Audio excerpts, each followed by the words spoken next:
ये गांव वाले क्यों दुखी रहते हैं दुर्गा के लिए। महिषासुर का वध करती दुर्गा की प्रतिमा गुप्त काल के बाद यानी कोई 1500 वर्ष पहले से दिखने लगी। महाराष्ट्र के अजंता और एलोरा गुफाओं में और तमिलनाडु के मामल्लपुरम में 7वीं शताब्दी से भी पहले बनी दुर्गा की प्रतिमाएं मिली हैं। इससे भी प्राचीन प्रतिमाएं आंध्र प्रदेश के गुंटूर जिले में मिली हैं। इसके बाद ही देवी हिंदू मंदिरों में लोकप्रिय हुई। देवी को वैदिक काल से पूजा गया है। ऋग्वेद के देवी सूक्त में सभी देवताओं को आधार देने वाली शक्ति का जिक्र अवश्य है, लेकिन दुर्गा का कोई स्पष्ट उल्लेख नहीं। वेदों में दुर्गा शब्द का उपयोग दुर्ग या एक किले या पहुंच के बाहर की जगह के संदर्भ में किया गया है। वैदिक काल में भाग्य की देवी श्री सबसे लोकप्रिय हैं। बौद्ध और जैन धर्म में भी उन्हें पूजा जाता है। पुराणों से पहले रचे गए रामायण और महाभारत में राम और पांडव दोनों युद्ध और राजाओं की देवी दुर्गा की मदद लेते हैं। हालांकि दुर्गा हथियारों से जुड़ी हैं, हम उनकी कोई प्रतिमा नहीं पाते। महाभारत के परिशिष्ट हरिवंश में कालरात्रि या निद्रा या योगमाया की बात की गई है। जब विष्णु सोते हैं तब वो विश्व की रक्षा करती हैं। योगमाया ही कृष्ण का सुरक्षित जन्म सुनिश्चित करती हैं। बच्ची का रूप लेकर वे ऐसा करती हैं। यह बच्ची कंस के हाथों से फिसलती है, जिससे कंस को अपनी होने वाली मृत्यु की सूचना मिलती है। वह अपनी हंसी से भी कंस को आतंकित करती हैं। यह बच्ची आदि दुर्गा हैं, जिनका उल्लेख वैष्णव पौराणिक कथाओं में किया गया है। विश्व के प्रति उदासीन शिव देवी से कैसे विवाह कर गृहस्थ बन जाते हैं, यह बात हमें पहली बार महाकाव्यों से पता चलती है। लेकिन यह देवी स्पष्ट रूप से दुर्गा से नहीं जुड़ी हैं। दुर्गा और उनकी प्रतिमाएं 1500 वर्ष पहले कुषाण राजाओं के शासन के बाद लोकप्रिय हुई। कुषाण राजाओं का साम्राज्य आधुनिक काल के ईरान, अफगानिस्तान, पाकिस्तान और उत्तर भारत के मथुरा के क्षेत्र तक फैला था। वे यूनानी, फारसी और बौद्ध देवताओं का आदर करते थे। उनके ढाले हुए सिक्के इस बात का प्रमाण हैं। उन्होंने शहरों की रक्षा करने वाली यूनानी देवी टाइकी को शेर पर बैठने वाली फारसी देवी नना और स्थानीय देवियों के साथ जोड़ा। इन स्थानीय देवियों को लोग और खासकर सेनापति सांड की बलि चढ़ाते थे।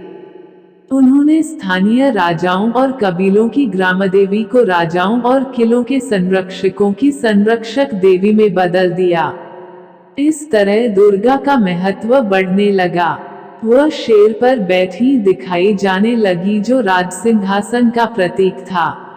अपने हाथों में कई हथियार लिए यानी राजसी सत्ता का प्रतीक, केश खुले अर्थात स्वाधीनता का प्रतीक और महिषासुर का वध करती हुई यानी यम को वश में करने का प्रतीक। देवों की सेनापति के रूप में दुर्गा ने कार्तिकेय की जगह ली।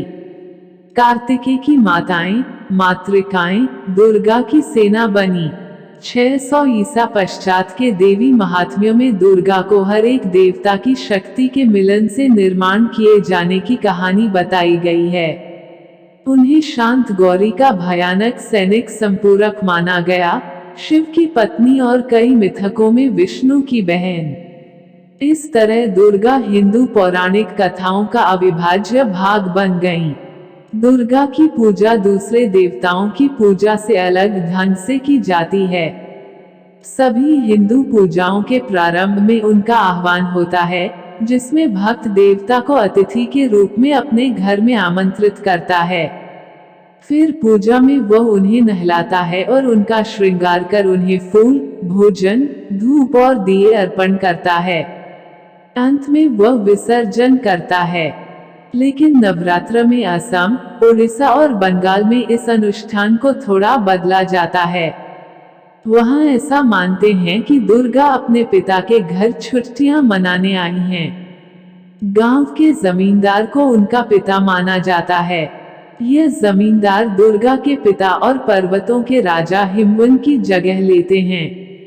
दुर्गा के साथ उनके दो बेटे गणेश और कार्तिकेय और उनकी बेटियां लक्ष्मी और सरस्वती आती हैं। दुर्गा अपने पति शिव से कुछ दिनों के लिए अलग रहना चाहती हैं, इसलिए उनके लिए गाय गीत माता पिता के स्नेह से भरे होते हैं। यूं तो दुर्गा योद्धा हैं, लेकिन नवरात्र में वह सिर्फ एक बेटी होती हैं, जो अपने मायके आई हैं। गांव वाले मानते हैं कि दुर्गा के पति यानी शिव कोई काम नहीं करते और दिन भर या तो गांजा फूंकते हैं, ध्यान में बैठते हैं या कुत्तों और पिशाचों की संगत में गुफाओं और श्मशानों में समय बिताते हैं। उन्हें इस बात का बुरा लगता है कि जो बेटी समृद्धि में बड़ी हुई, उसका पति महल में नहीं बल्कि पर्वत पर रहता है और उसकी चिंता नहीं करता। इसलिए दुर्गा को अन्नपूर्णा बनकर अपने परिवार को खिलाना पड़ता है और चंडिका बनकर उसकी रक्षा करनी पड़ती है। गांव वाले उस पर तरस खाते हैं, लेकिन दुर्गा बड़े साहस से अपना जीवन जीती हैं। आखिर उन्होंने ही तो शिव को चुना था। सप्तमी, अष्टमी और नवमी की रात दुर्गा को नृत्य और संगीत से रिझाया जाता है। उन्हें बढ़िया भोजन, कपड़े और आभूषण अर्पण किए जाते हैं। विजयादशमी के दिन त्योहार अपने चरम पर पहुंचता है और फिर देवी को विदा किया जाता है। अपने बच्चों को साथ लिए वह अपने पति के घर लौटती हैं। जब उनकी प्रतिमा जमींदार की बाड़ी यानी घर का आंगन छोड़ती है, तब घर की महिलाएं अपनी प्यारी बेटी के लिए रोती हैं, क्योंकि उन्हें फिर से गृहस्थी का बोझ अपने कंधों पर उठाना पड़ता है। किसी ब्रह्मांडीय देवता को ऐसा मानवीय रूप देना भारतीय त्योहारों की विशेषता है। इस तरह पूरा गांव देवी से जुड़ता है। दुर्गा देश की उन महिलाओं जैसी हैं, जिनके पति काम नहीं करते और जिन्हें गृहस्थी चलानी पड़ती है। यह एक सामाजिक सच्चाई है जिसे अनुष्ठान के माध्यम से स्वीकार किया गया है।